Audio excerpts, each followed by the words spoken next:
The sea around Dragonstone threw up sheets of white spray as if spitting at the island's black teeth. And in the red light of the braziers the woman stood very still, as though she were a painted figure and not a breathing thing buffeted by wind and salt. She had watched the fire long enough that her eyes filmed with heat, long enough that the shape returned again and again no matter how she stirred the coals or added driftwood soaked in brine. A boy on a wall of ice, his blade a mute length of dark steel until the breath left his body and his will lay bare, and then it burned without flame. She had sought a king and found instead a watcher. She had expected banners and found ravens. When dawn finally broke, a pale thing reluctant and thin, she ordered a small ship and left without asking leave, as if the island's stern gods had released their claim on her with the night. The night never relaxed its claim so far north. At Eastwatch, the sea sounded different, a colder percussion. The wind smelled of iron and old bones. She crossed the yard quiet as ash, a foreign brightness among the grim-lipped men who watched her with the suspicion they saved for any spark. They called her the Red Woman. The name was simple like a brand. She did not mind names. She minded truths. A blind old man welcomed her at the fire in the castle's hall, his face like birch bark, his voice a memory of rivers. She felt a peculiar tenderness for him when he tilted his head to her warmth. "You have come far," he said, and the way he said it made the distance sound like a debt paid rather than a journey taken. "I have come to keep a promise I was not wise enough to make before," she answered. "Where is your best sword?" They did not give her a prince or a king, or even a man who looked at home in command. They led her to a yard of trampled snow, where a rangy youth knocked another boy flat with a half-hearted thrust, looked pained that it had worked, and offered his hand to pull him up. His jaw was stubborn, his eyes were not. He turned to her with the unwelcoming politeness of a house in winter closing the shutters against a storm. "You are Jon Snow," she said, because she knew it and because sometimes the saying of a thing draws a line in time you can keep hold of later. "I have seen you for years and did not recognize you. For that, forgive me." "We have fires here, my lady," he said, as if it were kindness to warn her before she asked something foolish. "But not like yours." "They're the same fire," she told him. "They only whisper in different tongues." It is not easy to speak with a boy who has taught himself to harden every softness because each has been used against him. She did not prod at his pride. She did not promise him crowns. She watched him run drills until his breath hung in the air like a veil and his hair stuck damp to his brow and his eyes had emptied themselves of everything but the motion of his arm and the placement of his feet. He was beautiful when he forgot himself. That was when she knew she had chosen rightly. That night in the Lord Commander's rooms, with the shutters rattling and the kettle hissing like a viper, she showed him what she could. She set ironwood logs in the hearth until the flames rose tall enough to bend and twisted, and she stood behind him, her hands on his shoulders, the heat soaking into both their bones. Don't look for a face. Look for movement. Look when your mind wanders and the flame does something it should not do. She felt him resist and then make a decision. He stilled. The fire turned inward, or time did, and then his breath snagged. "I see snow," he said, and half laughed, because of course he did. "Look longer." He was quiet a long time. Then, "A girl with a face like a storm, a stag bleeding in the sea." His voice broke from description to reaction. "They're dying. They always are." She pressed down gently. "Find yourself." He lifted his hand as if trying to catch heat in his palm. In the shallow of flame, iron gleamed darkly for a flashing instant, and she saw the thing that had eluded her for years.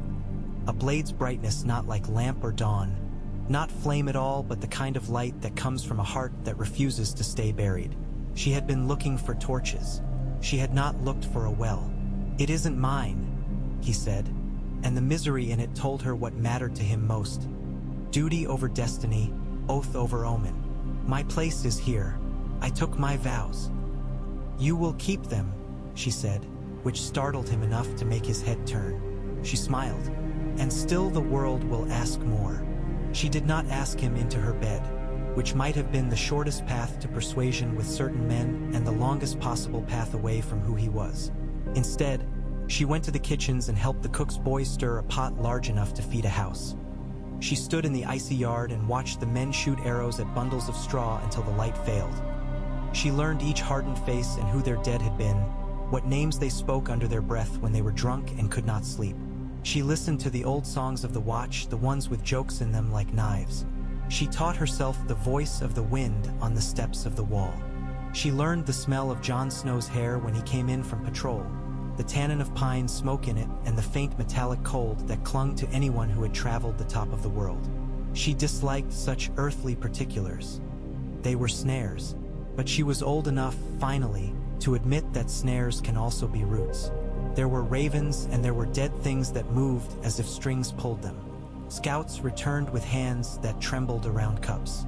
A man who had once been merry sat silent beside the brazier and would not speak at all. She stood on the wall with Jon when he looked out past the white expanse and said the word that no boy should say like a prayer. Please. She brought him a blade from the stores, not because it was magic, it wasn't, but because it fit his hand better than the others. She told him to stop fighting his weight and begin to use it. She asked if she might brush the wolf once and did so, fingers sinking into winter fur, feeling something move under her touch that was older than any fire she had ever lit. You are too, she told the wolf while Jon laughed at her for talking to a beast. You know winter's language and the blood's language. Teach him both. When Stannis Baratheon came north with banners that looked like the day's last light and ships that set the sea bristling like a hedgehog's back, there was no ceremony to greet him.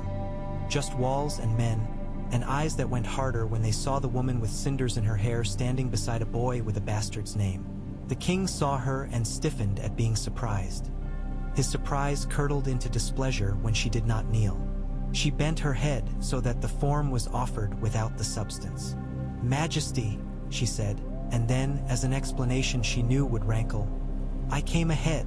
It would have made a good story to say she abandoned a king for a boy, but truths are less dramatic than tidy tales. She had never sworn herself to Stannis, not like a knight does. She had used him the way a bell uses a rope, and he had used her the way a cold man uses a brazier.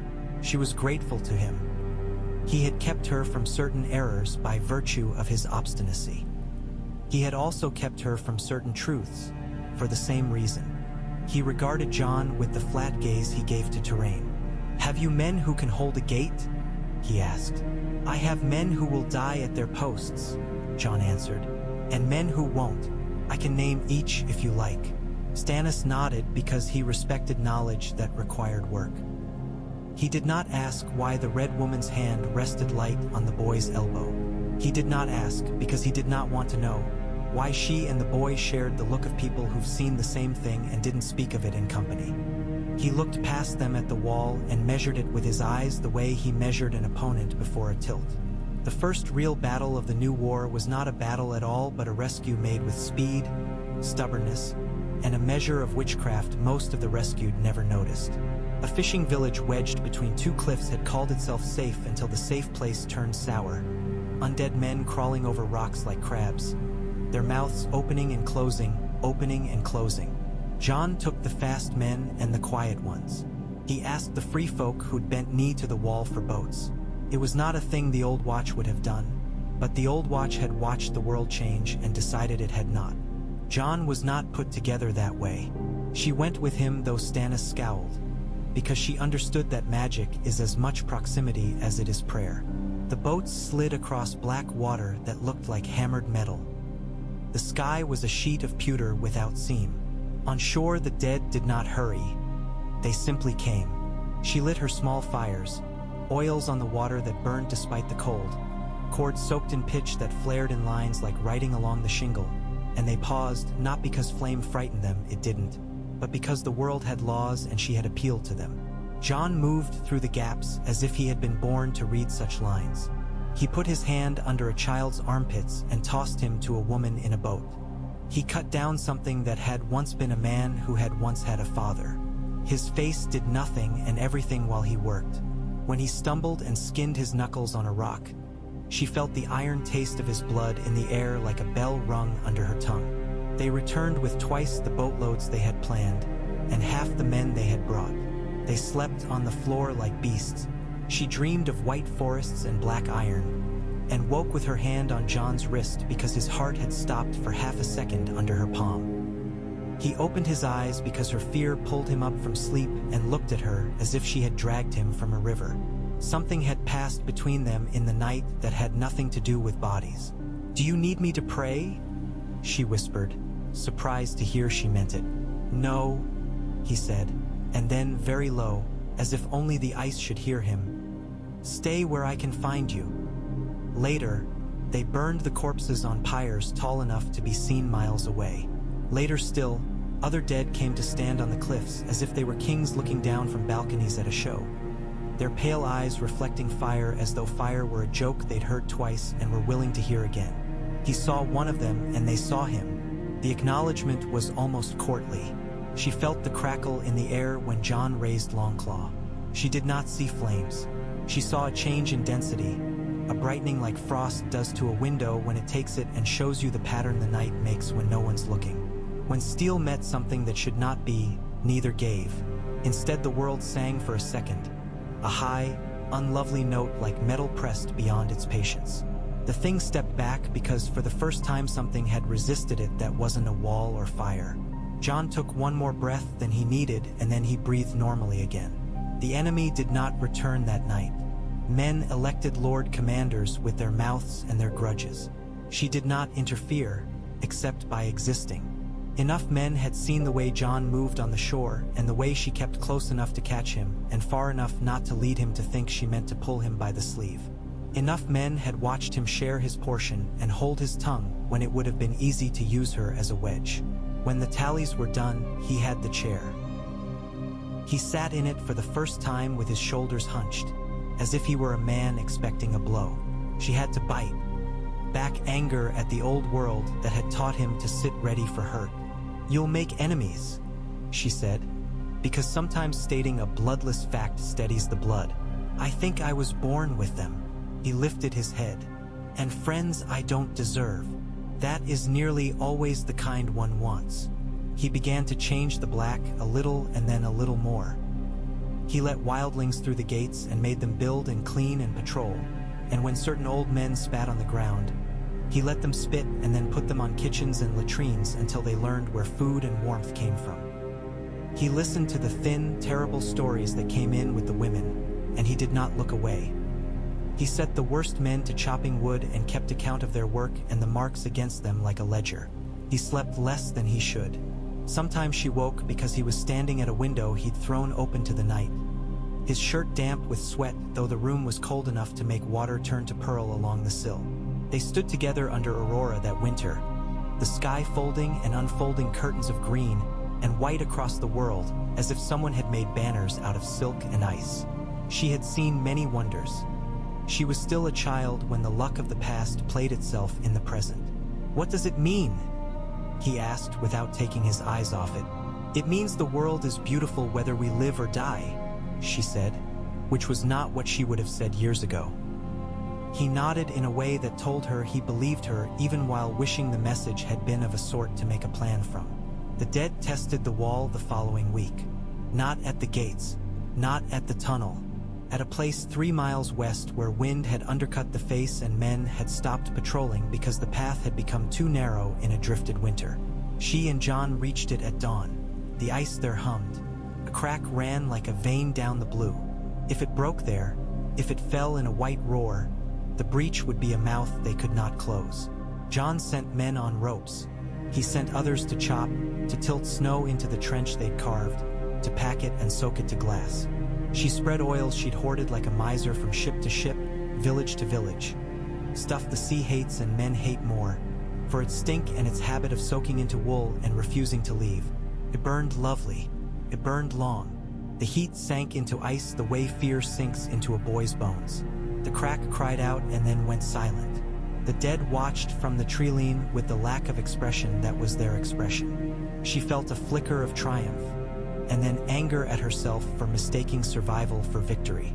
John did not mistake it. He set double watches and triple, and he pulled his chair into the hall and slept in it so men could see his head against the stone when they woke in the night afraid. Azor Ahai, someone called him, drunk and jeering and reverent all at once, in the mess when the night ran longer than men's patience and shorter than their fear. He looked up, startled, like a man named in a crowd for a crime he did not commit and a triumph he did not want. He did not look at her. She did not look at him. The room took the name and rolled it around like a coin until it lost its shine. "Names are tools," she told him after, "not truths. Wear only as much of it as lets you open what must be opened." "What must be opened?" he asked. "And at what cost?" She did not answer him because she did not know, and for once she would not pretend. She was done with beautiful lies that led men to fires they did not choose. When the great winter came for them at last, it did not come as a dark wave but as a pressure that made the air a glass bell around the wall. Men moved slowly in it. Sound was small. She felt as though she were underwater and had forgotten how to swim. They lit fires until their stores of pitch and oil were near gone. They lit torches and held them at their sides as if they were staffs. They pinned sharp black glass into spearheads and knives and hid them where hands could find them in a panic. Stannis arrayed his men with the neatness that was his consolation in this ruined world. He looked at Jon as if they had been two captains of different ships that had found themselves lashed together in a storm by accident and stubbornness and the same chart. "You'll break," Stannis said, making a prediction as if it were a command he dared the boy to disobey. "I don't know how," Jon answered, and neither of them heard how young he sounded. They came in a wind that had changed from mere cold into malice. The first to reach the fires did not flinch. Their flesh hissed. They kept walking. The ones after them walked over them. Ghost tore something to pieces as if it were fur and meat and was neither. On the wall, men ran from post to post, stamping their feet to keep feeling in them. Below, the field became a gray churn of ash and snow and the slow heroic fall of burning men. Stannis's banner stuck like an accusation in that blur. A horn sounded until breath failed. Another took it up. Another. "This is how you live," she thought, astonished. By taking turns with terror, the one with the crown of frost stepped toward Jon. She would have stopped him if she could have. She loved him enough by then to throw every trick into the air like coins, lay her secrets down, feed her life to the blaze. She could do none of those things fast enough. The world shrank to two figures in a moving fog. Jon held Longclaw in both hands. He looked small.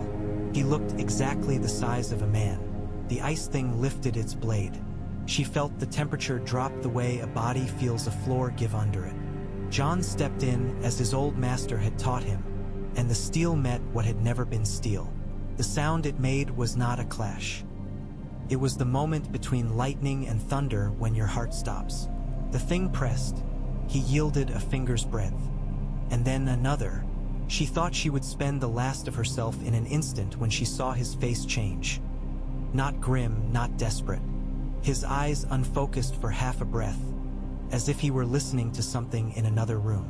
Then he smiled, the small, startled smile of a man who has found the step in the dark where he expected a fall, and he drove forward. Longclaw's dark length took light as if metal could blush. It was not flame. It was a pale, unhandsome glow, like the underside of snow when the sun is in it. The blade in the crowned hand cracked with a noise like a lake in thaw. The crack ran up a forearm of blued frost. The thing howled without sound. If that was a king, then kingship was a brittle thing. Afterward, the field was how men make it. Hurt and hungry, frightened and full of stories. Stannis had a line of blackened men brought to be thanked with the king's curt gratitude and then taken to blankets. The men of the watch sat on the ground the way children do when told not to faint. The free folk shouted the names of those they'd lost to keep them from falling into the forgetting too fast. She found Jon on the far side of the gate, his back to the ice, his hands open on his knees as if he'd been praying or trying not to be sick. He looked up when he sensed her because he had learned her shape in the air. "Many saw," she said. "Many will give it a name they hold in their mouths like ginger when they are cold." "I never cared for that story," he said, and then closed his eyes. "I just didn't want to die today." "Neither did the world," she returned, and lowered herself beside him until their shoulders touched through leather and wool. "Sometimes that is enough," until the next time it isn't. He turned his head. Their foreheads touched for a beat. It was not a rite in any temple she knew. Felt older than the ones written. "Stay where I can find you," he murmured, which was both command and plea and the only kind of binding she trusted now.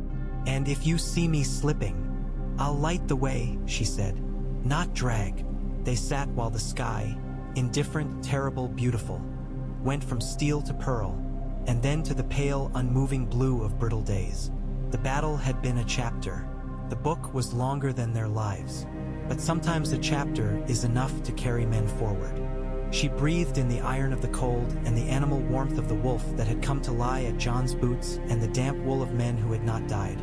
And for the first time since she had learned to listen to the fire, she let herself hear the wind's voice as well. It said almost nothing and everything. Said, "This is the work."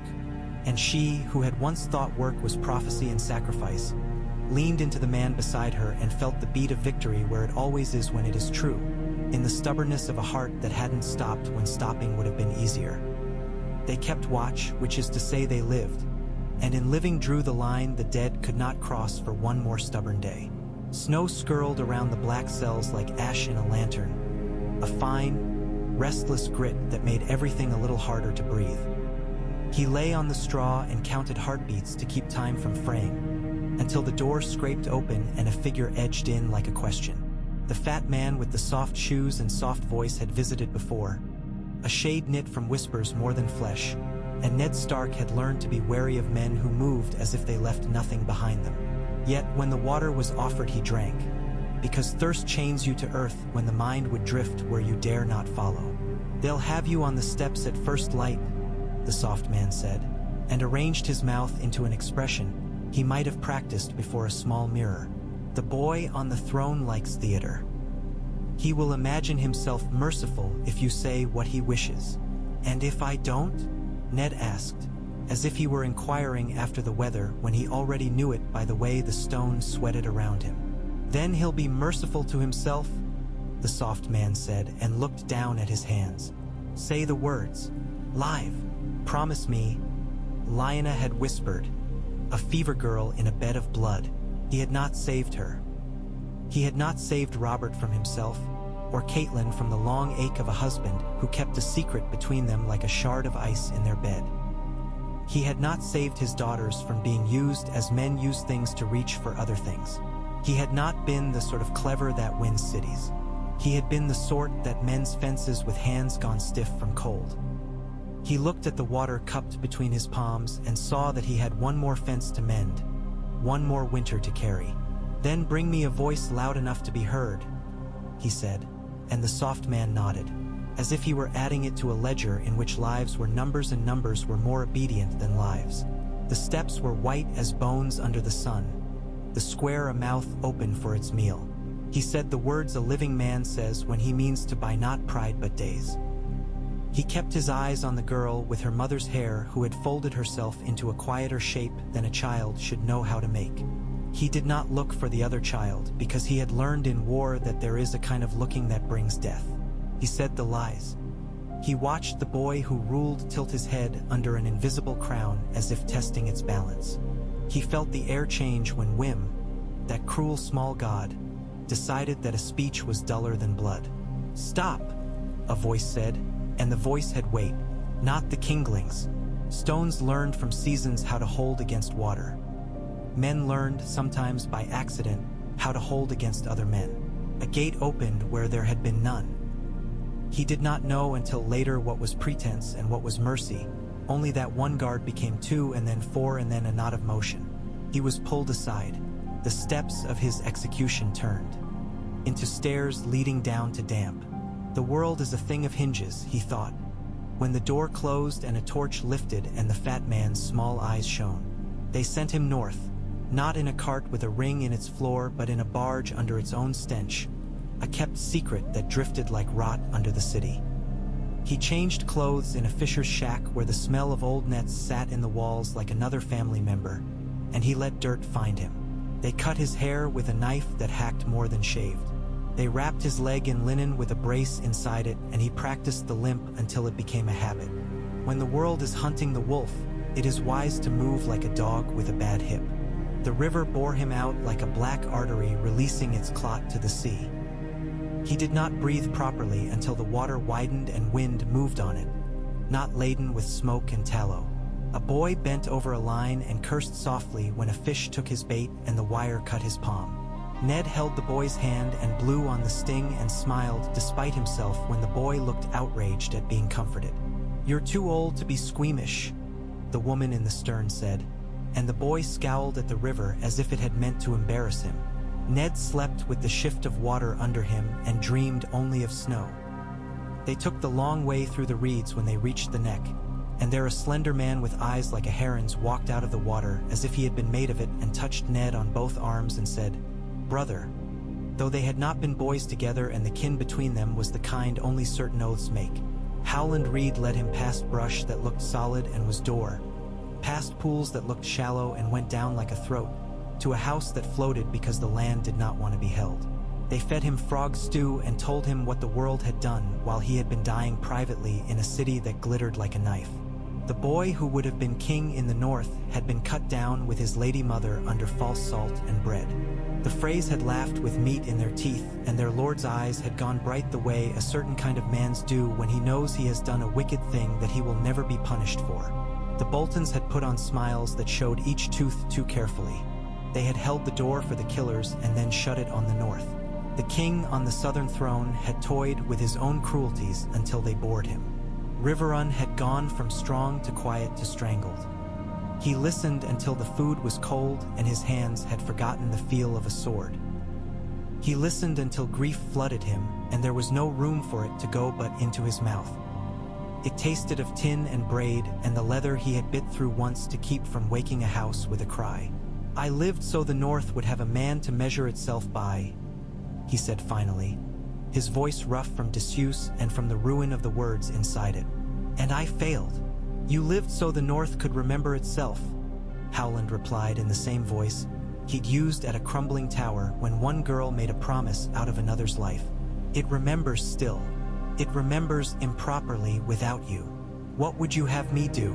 Slink to the wall and bury my name under black wool until I die?" "Go north," Howland said. "Then turn and bring the north with you when you come south again. Revenge is a road one should travel with a map. You have always been a man of roads and maps." He went by paths that had only ever been the memories of men who could walk on mud without leaving prints.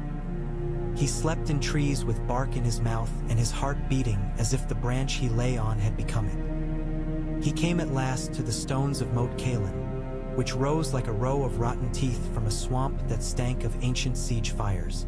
There were iron-born there, lean as gulls and twice as hungry, who looked at him as if he were a tall snipe to be speared. He went among their tents at night as if he were a shadow shed by clouds over water, and in the morning they woke to find 2 of their boats aflame and a rope cut cleanly where it had been most important to them. They blustered. He watched the commander's hands while he blustered and learned his thinking.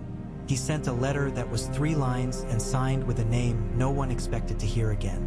The Ironborn left for the sea as all men do who love it more than they love the soil they sit on. Winterfell was a rumor of smoke. The banners over its walls were the color of bad meat. He did not approach openly.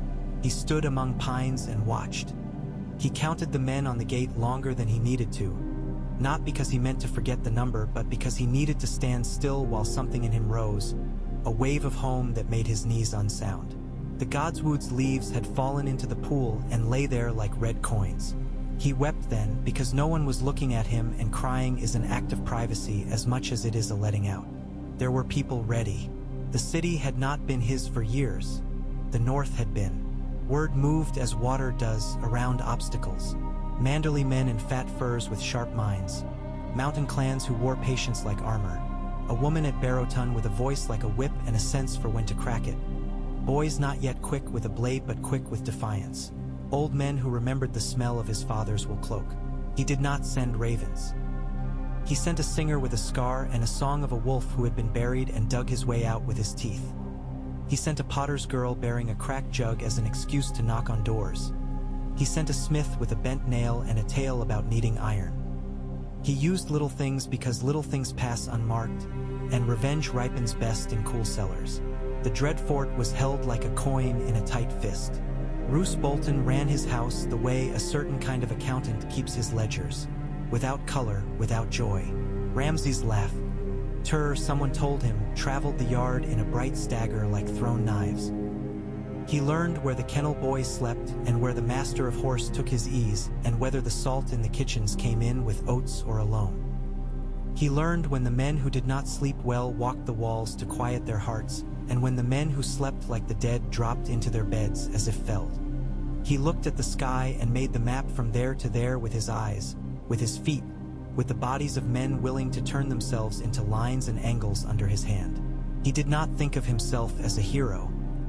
He thought of himself as a steward, as the caretaker of a field that had been trampled and must be coaxed to yield again and had to be harrowed before it could be sown. Howland Reed came up out of a ditch during a frost bloom and tapped his arm with a reed that was softer than a man's voice but harder than his resolve. "Tonight," he said, and drew a sketch in the air. It was spare and true. Ned nodded and felt the old rhythm take him, the one that had saved him in a dozen skirmishes when he'd been young enough to pretend he did not think before he moved. They went to the dread fort in fog that smelled of iron and recent snow. The men on the walls ceased to be silhouettes and became men with eyes and whiskers and the habits of men in the cold. How they stamped their feet, how they turned toward any sound that might mean relief. The gate, always the proudest piece of a stronghold, turned out to be a fool's mouth. The water gate, old and not honored, took the careful hand of a barge like a lover and sighed when it was stroked right. They went in under the noses of men who had learned the wrong lesson about walls. The first blood he spilled that night was a quiet, practical thing like unsnibbing a latch. The second was harder and made his bowels shift. The third did not. He was not a man made for killing in joy. He was a man who killed like a forester fells a tree in a storm because the angle will crush a house if he doesn't. He moved through the halls he had entered once as an envoy and never as a thief. He saw the flayed skins hanging like flags and did not let what they meant take him by the throat. He had work. Work is mercy for a mind that has suffered. In the kennels he cut a leash that had rubbed a dog raw. The beast looked at him with the mad gratitude of a thing that has never been given anything for free and ran when the door opened and took a man by the calf later in the yard where there was shouting. Roose came from his chambers with his face pale and unrumpled, like a man who hesitates to touch the world lest it soil him. Ramsay came laughing. Ramsay learned quickly that laughter has to have air in it to carry, and that there is less air behind a shield wall than a man expects. A spear like a winter sapling took him just below the ribs where he had always imagined himself armored by his belief in his own story. The silence that fell when his wail cut off was obscene, like a song unfinished. Roose watched his son die and his eyelids did not blink more than needed. The two men faced each other across a ruin of their making. "You were dead," Roose said, as if verifying a line item in a book. "Many things have been wrongly recorded of late," Ned answered and stepped forward. Roose was not a poor fighter, but he had grown and used to men who moved their bodies as if the world might go sideways at any moment. He was a man of balances. Ned was a man of edges. When steel found flesh, it did so without a court's permission. Roose made a sound like a man swallowing cold wine too quickly. He touched his own blood with 2 fingers as if he did not believe it could be his. He sat with extraordinary neatness on the bench behind him and died like a candle pinched between wet fingers. It was quieter than it should have been. It often is. The banners over Winterfell were changed by hands that shook. The gates were opened to men who had not dared to hope they would pass those stones again without a knife in their backs. Women went to the godswood and put their foreheads against the heart tree as if it were a door they had been kept from. Men who had thought themselves hard wept as if they had been made tender in the night. Ned stood in the yard and let them look. They touched his cloak as men touch the hem of a garment and call themselves foolish later for faith that in the moment is the only warmth they have. He accepted it and gave what he could, a word, a hand laid on a shoulder, the recognition of a name not asked for. He did not hold court. He held work. The stores were tallied, the walls inspected, the roofs patched, The young smith taught 3 boys the trick of keeping a blade honest. A woman with a brood more than money was given space near the kitchens. The men who had done the worst things were not killed in a line, because he had learned that men will give you their story if you give them a way to bear it. Some he hanged. Some he set to work that would outlast his anger. None of it brought back a single man or a single mother. They found a prisoner in a tower with no windows small enough to crawl through, who had once been a boy in his house and had eaten his salt and gone away looking for a father and found a stranger instead. He looked up at Ned with the face of a ruined child and the eyes of a dog expecting a beating that might also be a meal. Ned stood a long time on the threshold with the cold behind him and the smell of fear and waste inside. "You knew my voice," the ruined one said. Wonder and shame twined in the sound. "Past all the breaking. A man knows the voices he's spoken in storms with," Ned said and held out his hand. It took longer than he thought it would for the other to take it. "That is how you know a man has been well broken. He does not trust bridges until he has nothing left to lose." He placed the boy, no longer a boy, into the care of a woman whose son had died on an island of rock. She had wanted a neck to wring. Instead, she found a neck to save. Sometimes the gods' jokes are good ones. There were letters, of course, from White Harbor, beautifully written and full of food. From Bear Island, written with a hand that might have carved runes with the same knife. From the mountain, in words spelled as men spell when they've learned to hear before they learn to see their letters tidy. They asked what he would have them do.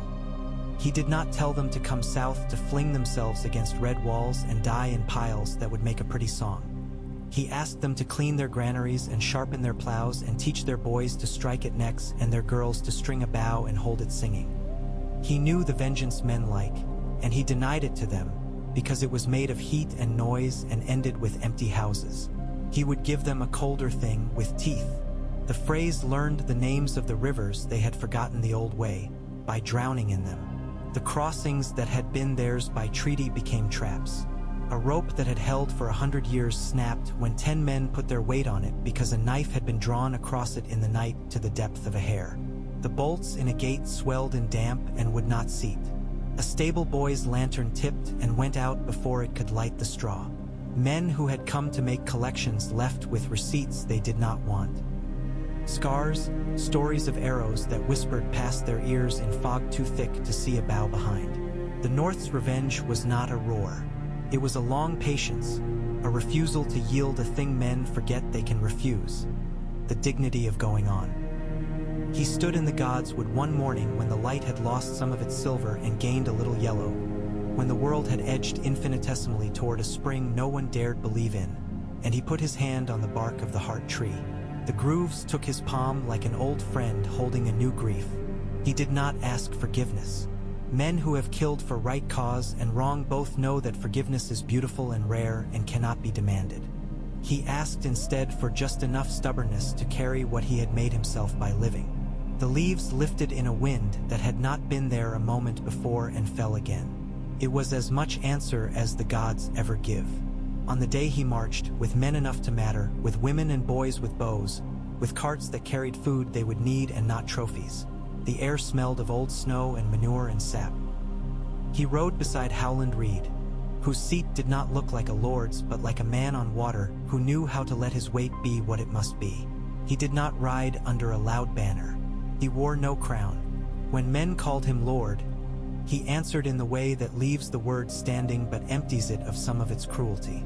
"Where are we going?" A boy asked, bright with the belief that the road always leads to a trumpet. "To work," Ned said. "The kind that ends things so other things can begin." They went south, because revenge is a direction only if you make it one with your feet. The phrase learned to look over their shoulders at shadows that had the shapes of trees and houses and men who love their homes. The Lannisters learned that gold buys you very little when the price men ask is the return of their dead. The singers would later make songs about duels and skullduggery and heroic sacrifices that fit a verse. Most of the work was made of men filling ditches and women loading arrows into baskets and old men telling younger men which way the wind usually turned around a certain bend in a certain valley. He did not mind that. Let the songs have their dazzle. The truth has its own shine.